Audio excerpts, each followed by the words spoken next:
That's not him, Lance.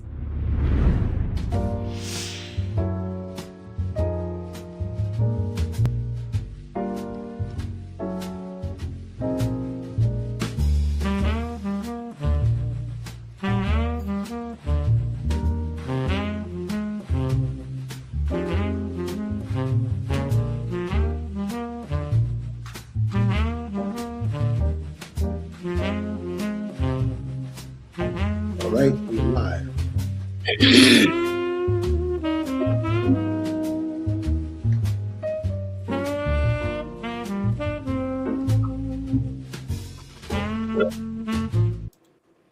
Welcome to this week's edition of the Muslim Street Podcast. Took a little hiatus last week. Had to do some house cleaning, some political house cleaning, that kind of stuff. We'll talk about that in a minute here. With us today is, of course, our regular visitor to the Muslim Street, Dr. Viber Issa White. He's also a candidate for congressman for the state of Florida and Orlando. What's the district there? District 10. District 10. District 10. District 10 in Florida. And I think that we should support him.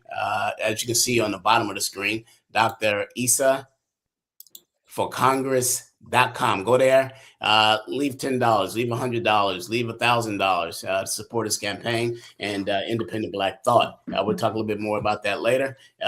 He's also a PhD from, where'd you get your PhD from? Ohio State University? The Ohio State University. The Ohio State University. Yeah. With the nice helmets, like the helmets aren't nice. The helmets aren't nice at the start of the season. At the end of the season, when they got the Buckeyes yeah. For being, bad boys, right? Tackles, touchdowns, and stuff like that. Big Ten football country. Big Ten rules. Absolutely. At least they ruled the NIL era. They figured that out. Last three champions, we got Michigan, Ohio State, and then of course we saw Indiana just march right into Miami. And I think by the end of that game, Dr. White, Miami was a little tired from taking them body blows for 3 quarters, because that's what football is. I always go back and forth with my friend Shahid Ali, a Muslim brother down in Biloxi, Mississippi. Good friend of Mahmoud Abdul Rauf. They're down in SEC country, right? SEC this, Alabama this, They got more players in the NFL, than over the last 10 years than anybody. Yeah, that's what's wrong with the NFL. All that finesse football. I mean, basically flag football. So, but the Big Ten, this is like the theme of Dick Buckus. Right? Yes. Illinois back in 1965. Anyhow, we're going to jump right into our program. And essentially, our away today is traveling on a very important mission is Art Mobley, who normally sits in with us. Of course, Art is a founding member of the Darfur 23, which was founded in 2007 on the banks of the Nile River in Khartoum. And also he is a founding member of the National Association for Black Journalists. He will definitely be joining us, inshallah, next week to hone in on the hot topics of the day. So I'd like to just kind of start out our program today. As you can see, the title is Hot. These Epstein files that are being, at least half of them, were 50% of the Epstein files were released, and the FBI came out and said, and the DOJ, Pam Bondi, Dr. White, that the other half were simply copies. I mean, the amount of BS that they think that they can feed the ignorance of the American public, because here in America they can handle but one issue at a time. One spoon of bullshit at a time. Right. So they literally said that. But anyway, to stop that off, and we're going to jump into that topic, which is entitled Biden, Trump, the Epstein files, and the taking down of America by the Israeli government. Back in 1980, an op-ed, I was 19 years old. I was on fire.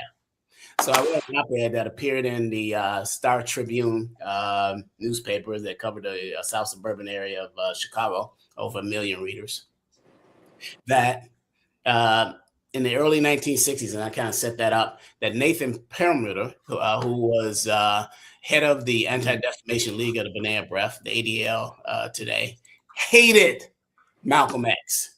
Literally hated Malcolm X for two reasons. One, the Zionist control of the civil rights movement and Dr. King. They were funding Dr. King, as you may well know. Dr. King, as late as 1967, 1968, was an avowed Zionist and supported the Zionist project against the Palestinians. I have to call it out like a spade. Dr. Whiteman, one day we need to have a broader conversation on this revisionist history that's going on around Dr. King's legacy. And we're not for that. When we come to college, you took a side. And for some reason, the movement said, 20 years later, oh, no, don't take a side. The side was you was in the camp of Malcolm X, the revolutionary camp, or you on the side of the sellouts and the civil rights movement, and that was Dr. King. Now, all of a sudden, Dr. King is Malcolm X? All right, so we need to visit that.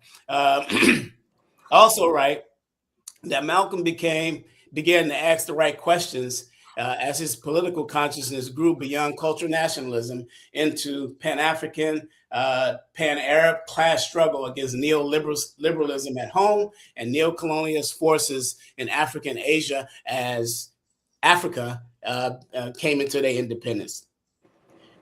In addition to that, as we move past Malcolm's assassination in the mid-1960s, 15 years later, Minister Louis Farrakhan arises to the national scene, and he rips apart the Band-Aid that is on Black-Jewish relationships. I'm sorry, let me rephrase that. He rips apart the Band-Aid that is on Black Zionist relationships, because that's essentially how Andy Young got in trouble under the Carter administration when he met with the PLO in the late 1970s.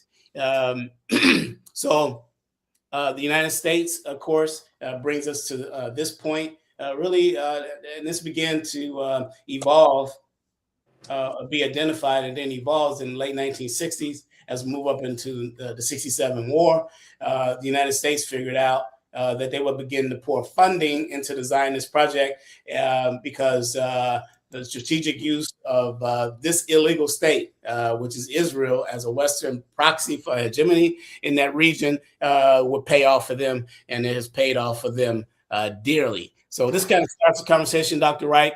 Dr. White, let's jump into this whole Epstein files and how the Epstein files and what we're seeing, and information coming out, going all the way back to George Herbert Bush, the first Bush president, who was materially involved in the assassination of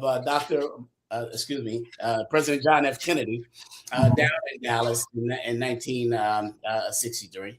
And there's a lot to be said about George Herbert Bush. He takes over the CIA in 1976. And so on and so on, and then becomes Ronald Reagan's vice president for 8 years, and he takes over the presidency. And George Herbert Bush, oversees the transition, literally from the fall of the Soviet Union and the Soviets as the big bad bear or the boogeyman vis-a-vis the military-industrial complex, into now it's a war on Muslims, right? Right. He literally oversaw that. So getting back to the Epstein files, and Dr. White, I'll let you jump in after this statement. I really want to set this up, that this goes, and we've been arguing this on the Muslim street, specifically to the public, but primarily the Black people, and that is there's no difference between Republicans and the Democrats when it comes to policy and the American policy, because all of them, both parties, stand for one thing and one thing only, and that is to maintain the status quo of white power. Now, so George Herbert Bush shows up in the files as raping a young boy, right, and literally killing him. Clinton shows up with Donald Trump raping a young boy, and of course we know that Donald Trump shows up raping a 13-year-old young girl. And but the point I want to make about this last point about why this is both a uniparty as it relates to these Epstein files and this proxy in the Middle East called the illegal state of Israel. And that is that for 4 years, this is where we start. 4 years, Joe Biden and Kamala Harris controlled the DOJ, Department of Justice, as well as the FBI, right? And they did not even release these files. Why? Because both are avowed Zionists, and they understood that to pull the cover off of the true relationship between the Zionist state of Israel and the United States of America, and how everybody's been compromised, was so big. This project is so big that he chose, instead of winning the election, because all he had to do, Joe Biden and Kamala Harris, was release the files. And then this brings down Donald Trump. Nobody's going to vote for Donald Trump. 8 million people or 80 million people, how many millions have voted for him if they know that he raped a 13-year-old girl? Dr. White, what do you think? Absolutely. One of the things that I'm so happy that you did, you put it out there very clearly that there's no difference between the parties on this issue. It's the 1%, the party elite, the party establishment. They covered each other up, and that they make the American people believe that certain things are being done in their interest. What's very evident with the Jeffrey Epstein file and Israel is that Israel, a small country, is one of the most powerful countries in the world. They're able to manipulate the foreign policy of the United States. They're able to manipulate and craft a narrative for its domestic affairs, and they're able to manipulate the whole concept of ideological Christianity and Judaism, which plays into their hands of Zionism. Now, what I'm talking about now is that you have a country that has been able to tie these powerful men by the testicles. George Bush, that you maintain. Bill Clinton, Alan Dershowitz, Donald Trump, Woody Allen, and a host of others to manipulate them to do their bidding. And that's so sad. Now, some people may say, well, it's just work as usual. When you look deep into the files, you see some grotesque and some ugly things that's taking place. Not only do you see sex and child slavery and trafficking, that's what's there, but you have ritual sexual rights that's taking place, murders, infants and teenagers being killed.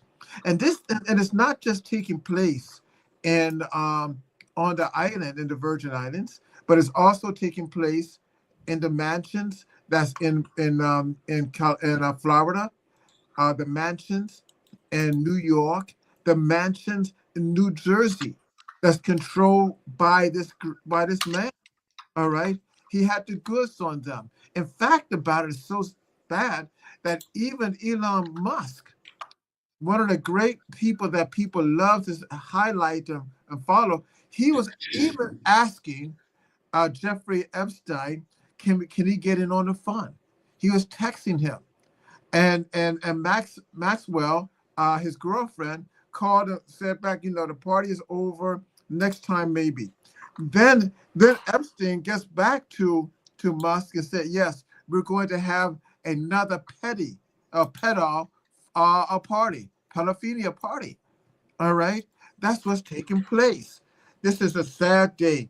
Now, what's also interesting in this whole element is the question is, why is Trump and why did Biden are so reluctant to deal with the files? Biden, because he's even in the files, and several of his constituents, they're there. All right, so he wanted to cover up for the Democrats. Now you have the Republicans. Now Trump came in on a ticket that he was going to open up. he did not realize, or maybe he just didn't think, that his name was so prominent. I mean, not just his name, cases whereby he is having 13-year-old girls having oral sex, allegedly, according to the file. This is something. All right, this is grotesque. He's having boys, young kids bending over. This is something that is wrong. And it shows you that America is in a terrible and a decline drastically. Also, what's interesting, what I found in the files is that Robin Leach, you remember him? Yes. Robin Leach was a celebrity, and I think he had a show. I can't remember the name of the show. Time of the Rich and Famous. That's right. And he in the files he is even claimed that he strangled a girl to death, 13 years old. All right, that was part of this.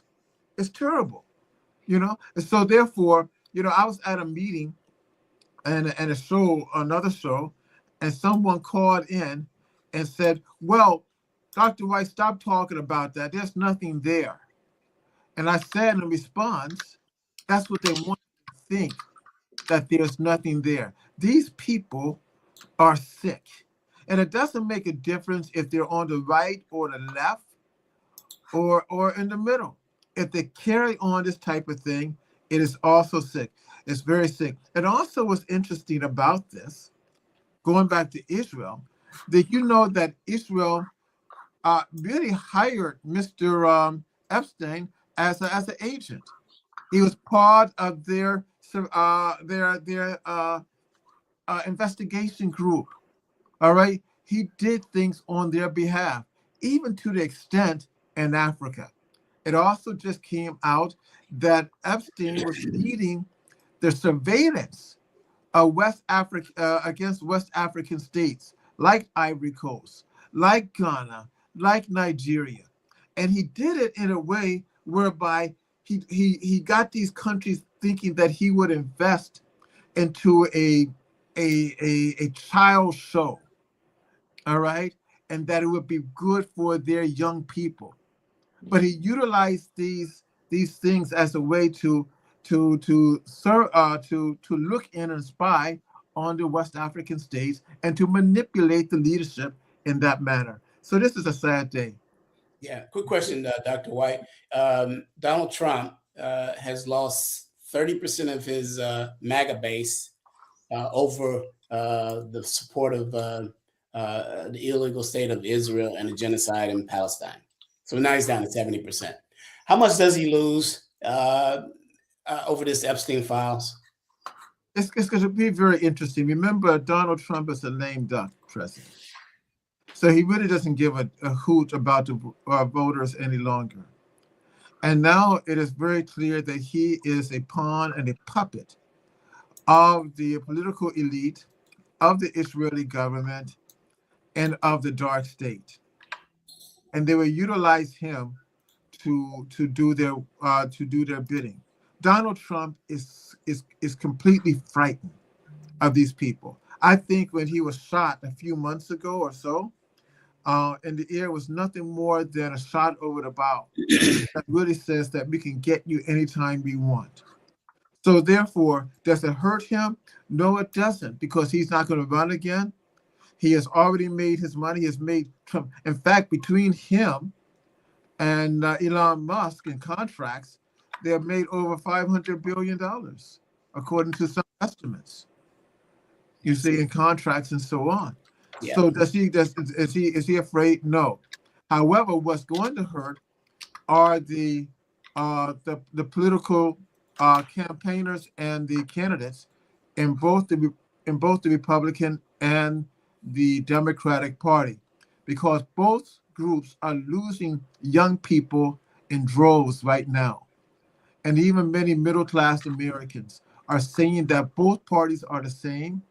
They really don't care about the needs of the American people. And it's just a dirty political game that they play that manipulates the state. Yeah, good point. So going back to my initial reference to my op-ed piece at the age of 19 in 1980. Only 16 years before, 16 years before September 1964, Malcolm visits Gaza. Hence, the reason I wrote the Zionist factions inside the United States hated him, though they supported in funding and access to media, the civil rights movement of the Black petty bourgeoisie. On his return in 1964, Malcolm writes, he was literally in Gaza, okay, in the refugee camps for over 2 days, right? Malcolm comes back and he says the Israeli Zionists are convinced they have successfully camouflaged their new kind of colonialism.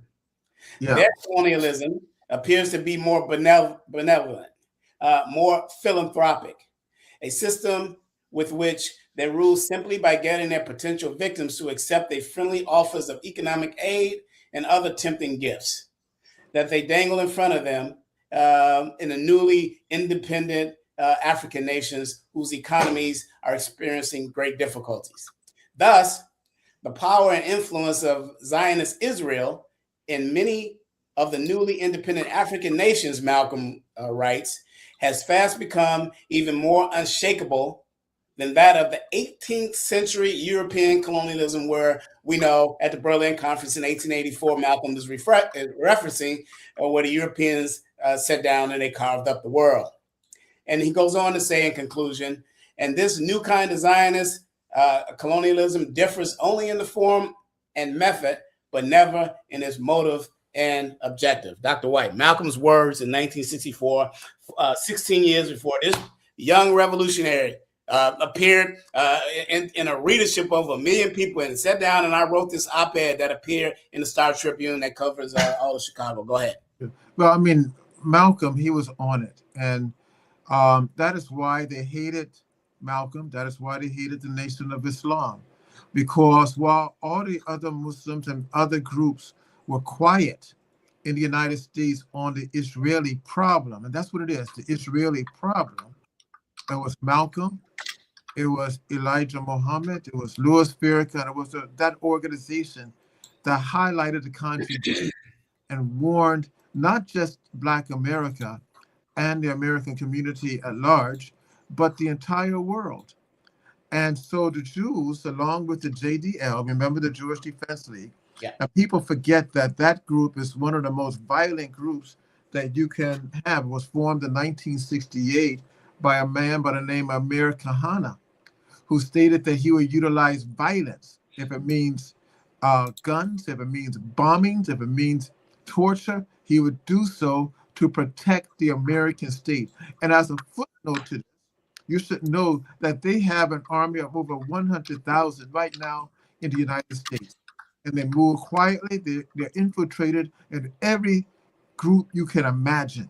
So the element is that with Malcolm, he highlighted his contradictions. And so therefore, it has been a rule by the Israeli government, the Zionists, to infiltrate African-American groups and to change their philosophy and their ideas so that they will become supporter of the Zionist state. And that's why you have so many African-Americans today, so many Christian Americans, even in the MAGA crew, who believe that Israel is a sacred state, Jews are a sacred people, and Zionism is something that God loves. So therefore, we must protect them at all interest.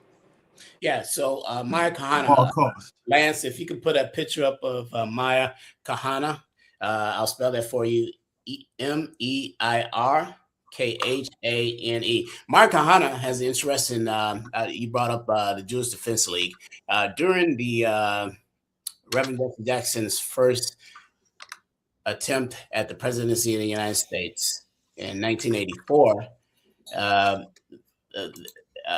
they came out and exposed that he had made a remark on visiting New York City, and he called it, he referred to it as Heine Town. So the Jewish body inside the United States were showing up everywhere that Jesse Jackson went. Kill, Jesse, kill, right? Right. Give me that spelling again, brother, when you get a chance. Yeah, I will. I'll send it to you. How do you want him? I want him dead, right? So he was under threat of assassination, and the most militant of those organizations during that time in 1984, amongst the Jews in this country, was the Jewish Defense League, headed by Maya Kahana. He also had a seat on the Israeli Knesset. That's right. Kahana did, yeah. So their position, or I should say their relationship to Black organizations, specifically at that time, because they owned all of the Black radio stations in New York City and Chicago and Cleveland, even though they played Black music, somewhere like WGCI and not WVON, which was Black owned, but on the FM dial, the Jews own those mediums. So Maya Kahana, May of 1984, and no, you're not gonna find this on the internet. I was there. Maya Kahana, May of 1984, 2 to 3 weeks leading up to Memorial Day, he goes on all those Black radio stations and he begins to attack Minister Louis Farrakhan and the Nation of Islam with threats that we're going to march on your headquarters on the south side of Chicago, that we're not coming over there holding any picket signs. And then they wrote a very derogatory letter to Minister Farrakhan, addressed to Minister Louis Farrakhan, in which he read in front of his Fruit of Islam. I'm not going to tell you the rest of the story, but I will tell you this, that not only were the street organizations organized that Memorial Day, waiting for them to come on and march on the South Side, like they would, the Jewish version of the KKK, right? The gangster disciples, the Black gangsters, the El Rukins, all of them, and the Fruit of Islam, and the community was out. And let me tell you something. It's 6 o'clock in the morning. All right, a little early. We want to get here for this showdown. We're not coming over there to march and holding picket signs. Okay, all right. Now it's 8 o'clock. All right, the sun's up. Okay, it's May. All right, a little drizzly outside. Now it's 10 o'clock. Are these motherfuckers coming? Now it's 12 o'clock. I'm getting hungry. It's time for us to eat, man. It's cookout time. You understand? It's Memorial Day. They ain't coming nowhere. You pull that stuff over on them immigrant Muslims, but you come over here and messing with Black Muslims, we will deal with you. So he didn't show up. That's the Jewish Defense League for you. That's a member of the Israeli Knesset. Nothing but cowards. They know who they can pick on. That's it. Not Black people. You can go pick on Jesse Jackson them, but you come on that other side of the tracks, on the south side, you're going to get dealt with. They didn't even show up. Anyway, Dr. White. I mean, you're absolutely right. And they do pick on people that they can get away with. I don't know if you remember the former leader of the Urban League, Vernon Jordan. Yes. And he was shot, I think, in Indiana somewhere. But he was shot by a white supremacist who had allegiance to Israel. All right, because they did not like the idea that Vernon Jordan has stated some things about a two-party state, a two-nation state, and that Israel was the aggressor. So after they shot him, they didn't kill him. You will see that the Urban League rhetoric against Israel began to stop, almost stopped immediately. Then you also see this with the NAACP. They won't say a mumbling word about Netanyahu. They won't say a mumbling word about Epstein. They won't say a mumbling word about the state of that country. They're quiet. So therefore, they have been very, very instrumental and very sadly, very successful in getting African-American leaders, getting the larger white political leaders to support their claims, to funnel money to them, and to continue their operation. And now what's sad about it, again, it is focusing now on Africa. I mean, a couple of the last show we had, we talked about Somaliland, right? Somaliland. All right. And what did Epstein and the Jews propose to build? They was proposing to build again a children's theme park and utilize the children of that country in their operation. Can you imagine if that would have gone on? How many black children would have been raped? And it's already bad enough because you have a number of Europeans who go into Africa raping and manipulating poor children for $1 or for £1 or for a franc. But now, if Epstein and his groups would have been there, it would have gone even farther. Yeah. Yeah. So I just want to take a pause here for station identification. You're listening to the Muslim Street podcast produced out of Ghana by the Lance Scurv Show. Shout out to Lance. And you're going to find us at www.themuslimstreet.com and across all social media. Dr. White, I want to read, this is kind of long, but I want you to address this. You and intellect, you can keep up with this, but there's something interesting happened with Malcolm toward the end of his life. Right. The Director General of Islam of the Islamic Center of Geneva has sent Malcolm 9 questions about his life, his faith, and his hope for the future, to which Malcolm wrote candid responses. The answer to the final question, however, was typed up and was typed up the morning of February 21st, 1965, which was the day Malcolm was assassinated in Harlem, New York at the Audubon Ballroom. And it was supposed to be read by Malcolm that day. I have it right here. I want to read that question and answer and have you address that because it pertains to our conversation here today. This is probably Malcolm's final document. And literally, it's in response to the burgeoning internationalist perspective and the threat of Zionism. How about that? For Black people who say, oh, no, Gaza's not our struggle. All right. Anyway. Here's the question, and then I'll read the long answer from Malcolm, and I'd like for you to respond. Here's the question.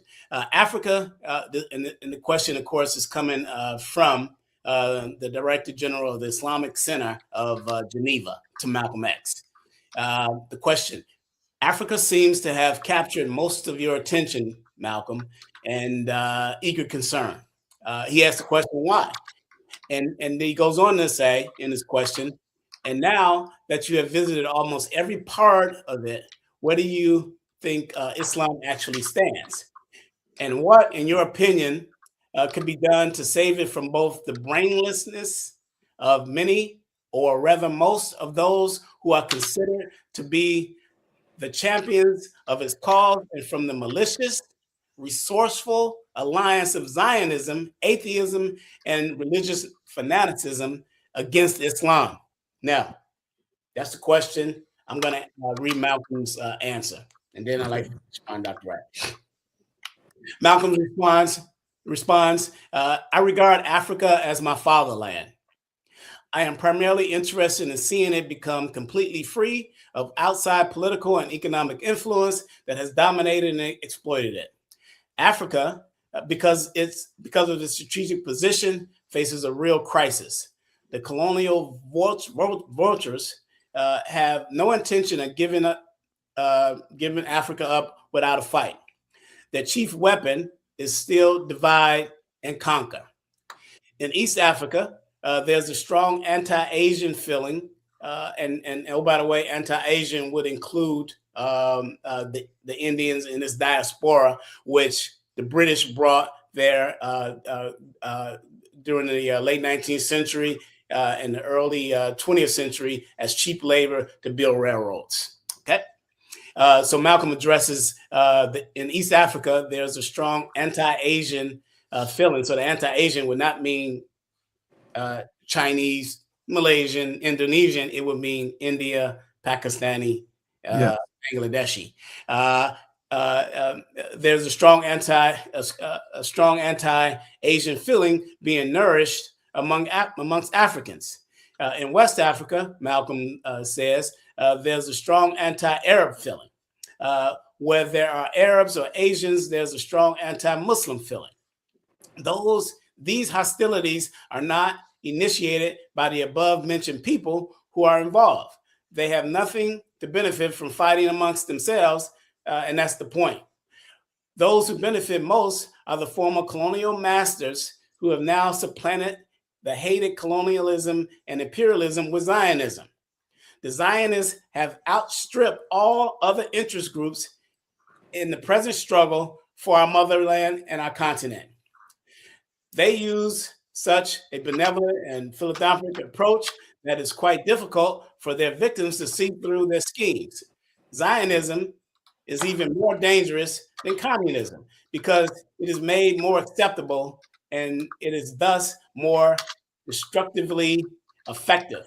Malcolm concludes and says, since the Arab image is almost inseparable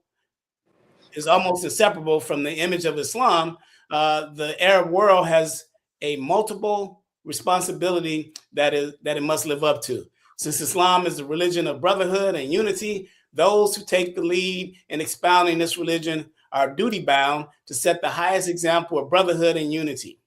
It is imperative that Cairo and Mecca, the Supreme Council of Islamic Affairs of the Muslim World League, have a religious summit to show a greater degree of concern and responsibility for the present plight of the Muslim world, or other forces will rise up in this present generation of young, forward-thinking Muslims and the power centers, and will be taken from the hands of those that are now in place and elsewhere. Allah can easily do this, and that is again the day and just hours before this was typed up when Malcolm was assassinated at the Audubon Ballroom in New York City. He was 39 years old.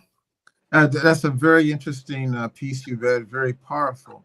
One of the things about Malcolm, he was not just a polemic, not just a human rights advocate, not just a minister or imam, but he was an intellect. And what he's really defining right now, right in front of everyone, that while a number of African states are gaining their independence and they're thrown off the yoke of colonialism, there's something that's even more devious, and that is neo-colonialism, all right?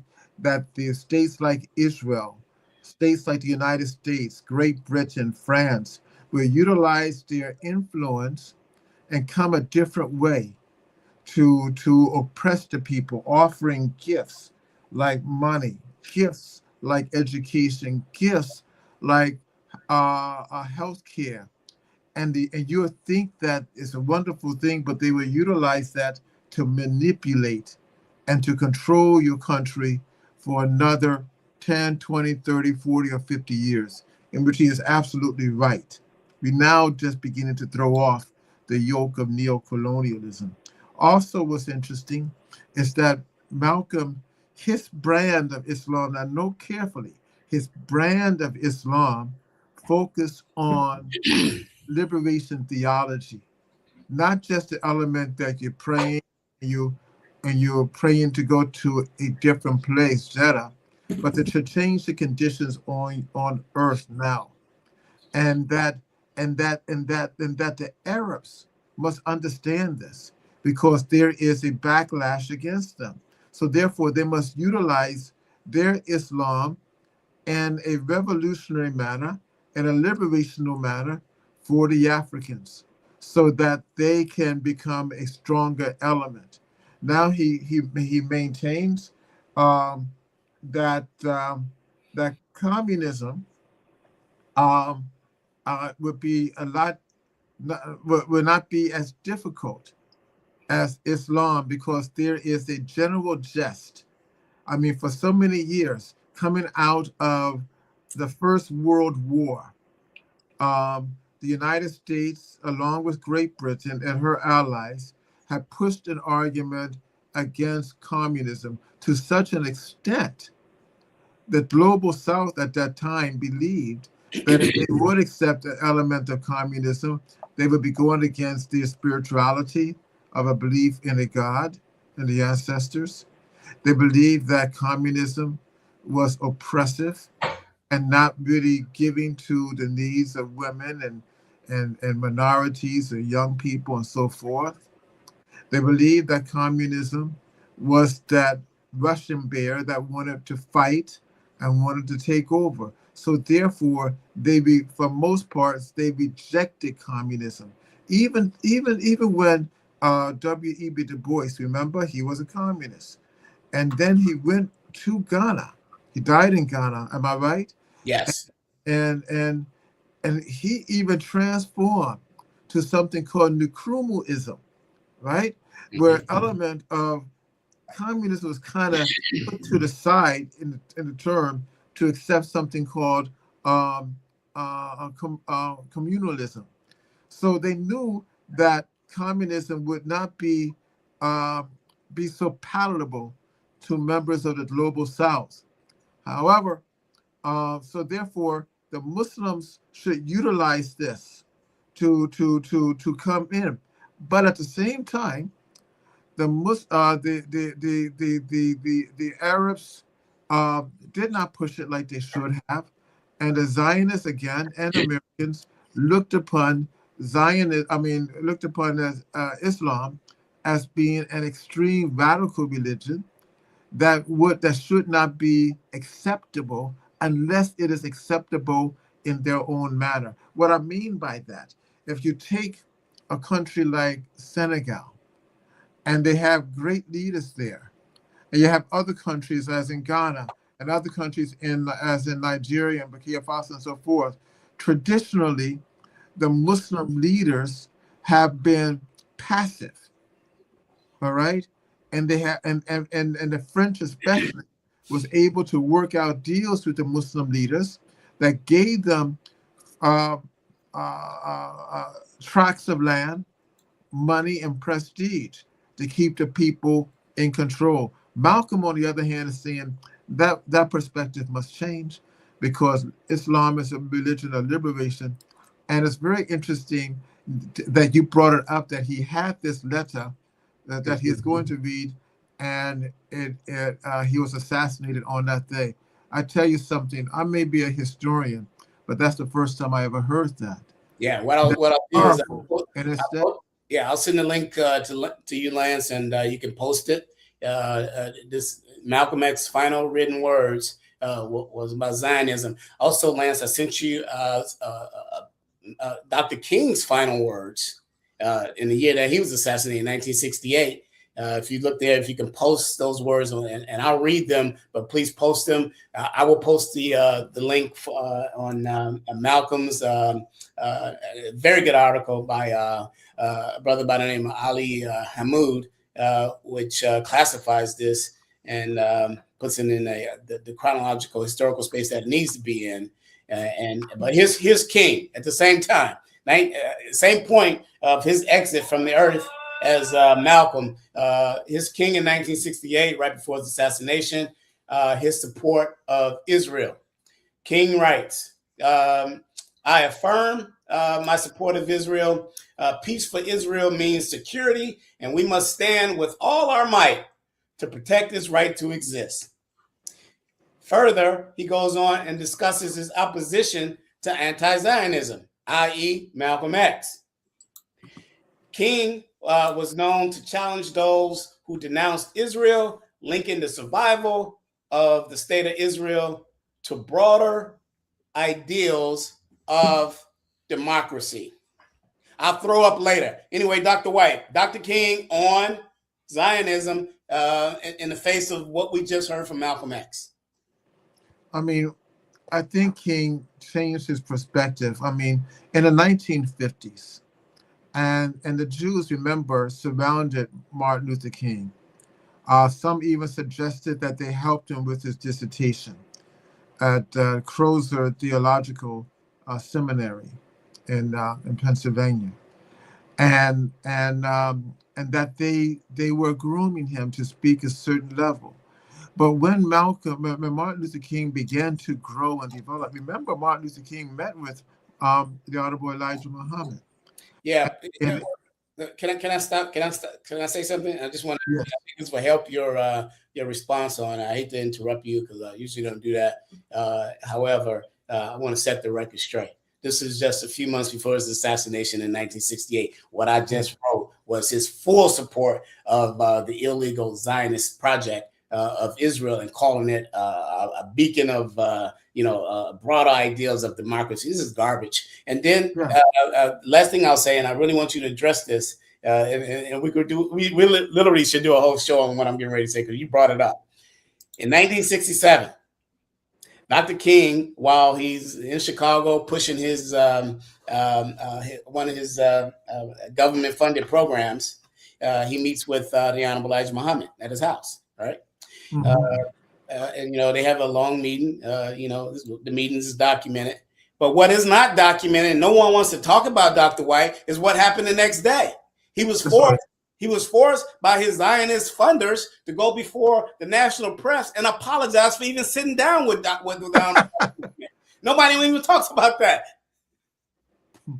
Well, they do that. Lance, mic drop. So we really need to do a show on that because it's two things that I'm very worried about how people run with stuff.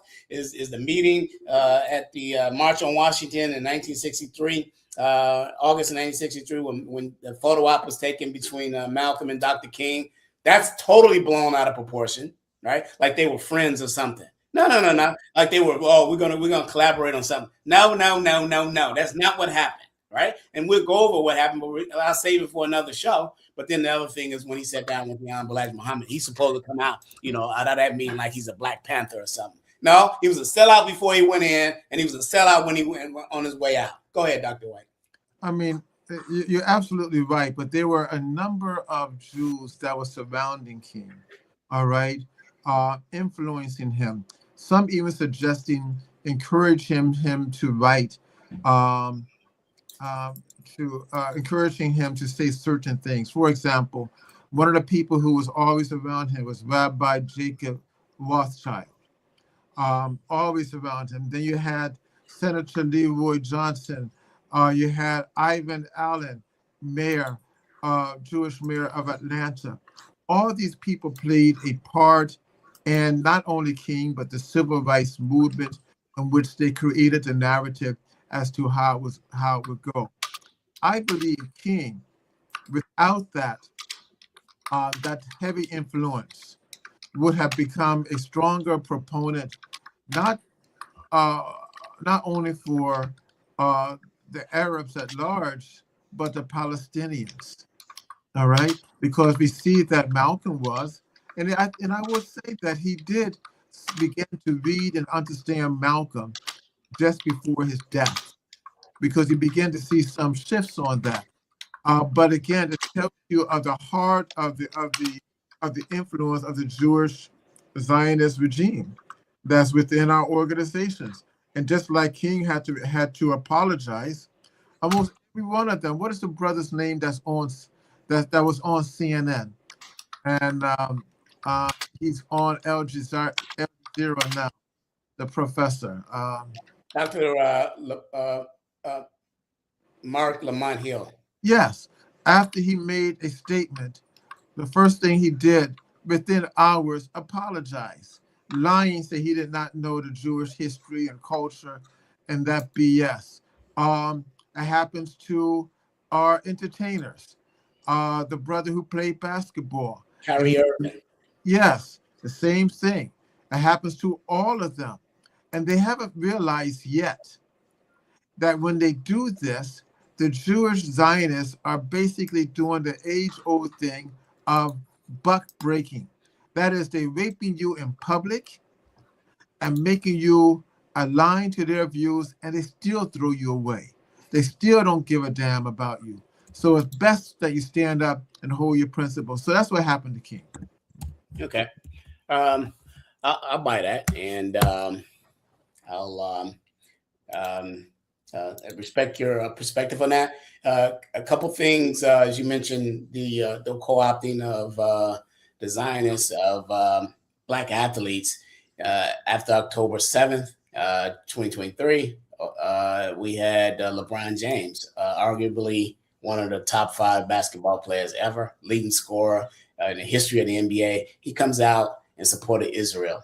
We saw with Floyd Money Mayweather who just over a month ago is giving a speech in Tel Aviv in support of the IDF with millions of dollars, saying that anything that you need. And then just recently being just a few days ago, it's reported all over the internet that Steph Curry, future Hall of Famer, Golden State Warriors, has come out in support of Israel through his entire investment portfolio, putting his money where his mouth is.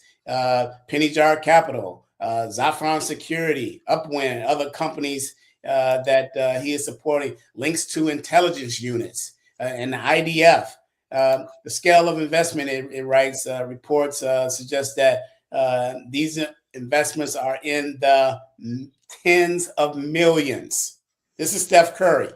Well, according to some, Steph Curry is agent for the Jews, for Zionism, according to some.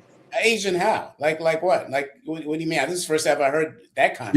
Yeah, that came in a piece, and I sent that to you. Yeah. That he is really working for them and helping them craft their narrative for African American athletes. Really? So even though on one side that he looks like he is pro-black and independent, on another side he's operating in a different manner. Mm-hmm. I sent that to you this morning. Yeah, that's great. And also send it to Lance so that he can post that for the audience. And we're like recorders of history here, and it's important. Link is in the chat. In the chat. Somebody's in the chat. Here and everything else I'm gonna put. Okay, great. Yeah, it's important, Dr. White, that we use this platform to record history. Your PhD in history. I have a double major in history and studying under some serious masters. I don't even know how. Look, I look back at that 1980. I'm 19 years old, and I'm a sophomore in college, and I write an op-ed like that. I'm trying to understand my political consciousness, especially as it relates to 18 and 19-year-olds today.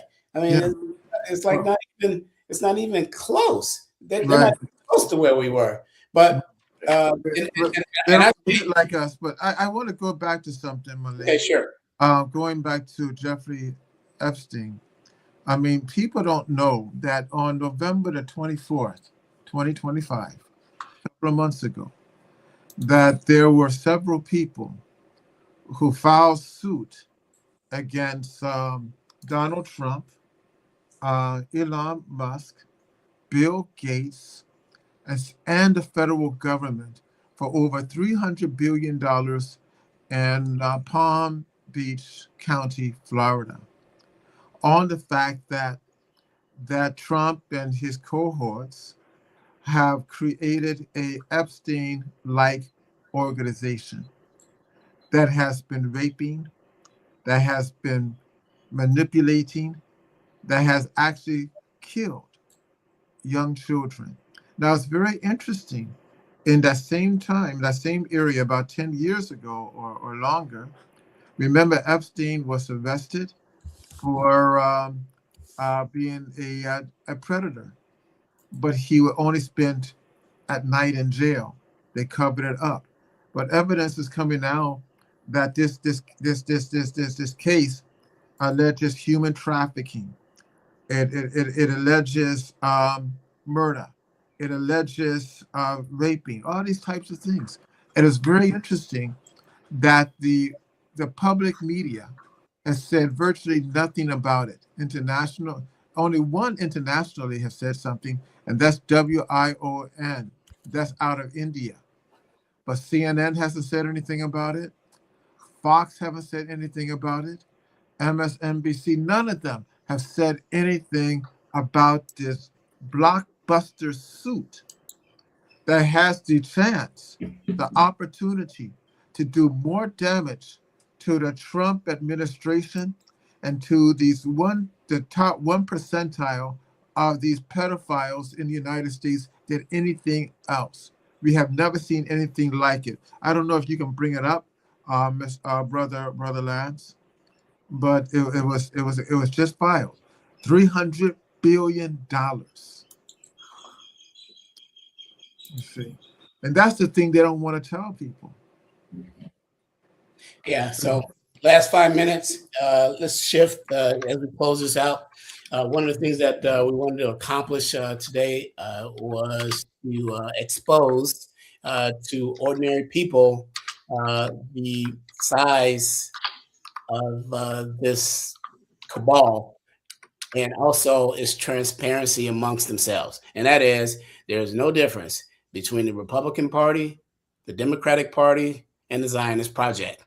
And don't get caught up in the tomfuckery that goes on in Washington to think that, I don't know, maybe people grew up with that movie, Mr. Smith Goes to Washington. They really think that stuff works. This is a white supremacist apparatus. It's a construct. And the only way to defeat that construct is not to join it. It is to do exactly what happened to Humpty Dumpty. Humpty Dumpty sat on the wall. Humpty Dumpty had a great fall. Right. And trust me, he didn't slip. He was pushed by the opposition. Lastly, in the last few minutes I have, Dr. White, I mentioned to you earlier, we're going to switch gears and close this out. Just want to give a shout out to a couple of people who are doing the work out there and tune into them. Amanda Seals, actress, trained actress, I think she was a child actor actually, whom was politicized from this regular, black girl Democrat over the issue in Gaza. She has built a platform. She has suffered dearly for taking the stance, the same stance that we take, right? Yeah. Support Amanda Seals, and also a shout out, Dr. White. I talked to you about this earlier today, and that was Professor Butch Ware, who was running for governor in the state of California. He was also the vice presidential candidate on the Green Party ticket under Jill Stein in the last presidential election. And he's gaining ground literally as an independent third party in the state of California in this race, though he's being blacklisted by or whitelisted by all of the major media arms, Los Angeles Times, Sacramento Bee, etc. And here he's a professor, and I think at the University of California, if I'm not mistaken, that he's at Berkeley or somewhere like that. But Butch Ware, a Muslim who comes out of the radical tradition of the Muslim street, a Muslim who comes out of the radical tradition of Malcolm X. Lance, let's try to get Professor Butch Ware on the Muslim street here in the next coming weeks. This is somebody that we should support. And then lastly, we have Dr. Viper Issa White, who is running for congressman. He's on the Muslim street. You already know what his politics are, even though he tried to slide in that little political garbage stuff that you want to support. That's all to get votes, dude. I'm telling you, as soon as that election over, he's going to be like, Malik, Dr. King is blah, blah, blah. Or we say in Chicago, blah, blah, skippy. Whoa. Well, let them know that we've been friends for a long time, 40 years. Ago. Yeah, I met you in Chicago. Absolutely. Back after my days of writing, 19-year-old op-eds. Hey man, look, I had all this stuff, man. I just had to get it out, but I got to tell you, it was some good stuff. I'd have to go back and read the 19-year-old. Best time of our lives. The best time of our lives. So let's try to support Dr. White, his Cash App, and also go to his website, drissa4congress.com. Leave $1,000, leave $100, leave $10. Let's support him. And he will be Mr. White goes to Washington, and we'll be on top of him. We won't be like Mr. Smith going to Washington talking about he's going to pass a bill. Absolutely. There it is. Also, I take you and Lance with me. How about that? Now Lance can go. I ain't going. Also, he's the author of Blacklisted. Read that. It's a very important piece, especially in this hour of heavy surveillance by not only the United States, but the entire West. and the censorship that is going on all over colleges and universities. We'll see you next week on the Muslim Street. Again, you can reach us at www.muslimstreet.com and then all across all social medias and on YouTube. I want to thank the Lance Scurv Show for producing us out of Ghana as he revs up the music. And for Art Mobley of the Darfur 23, I am Malik Aziz, founder and editor. See you next week. Assalamu alaikum. Wa alaikum salam. I take pack to the lung, kill the stress to the head. I'm tryna do more for the soul, way less for the bread. Yes sir. I take pack to the lung, kill the stress to the head. I see the things that they do way less than they say. Cause it's a war on the real, baby, look outside. A war on the real, baby, look out. Cause it's a war on the real, baby, look outside.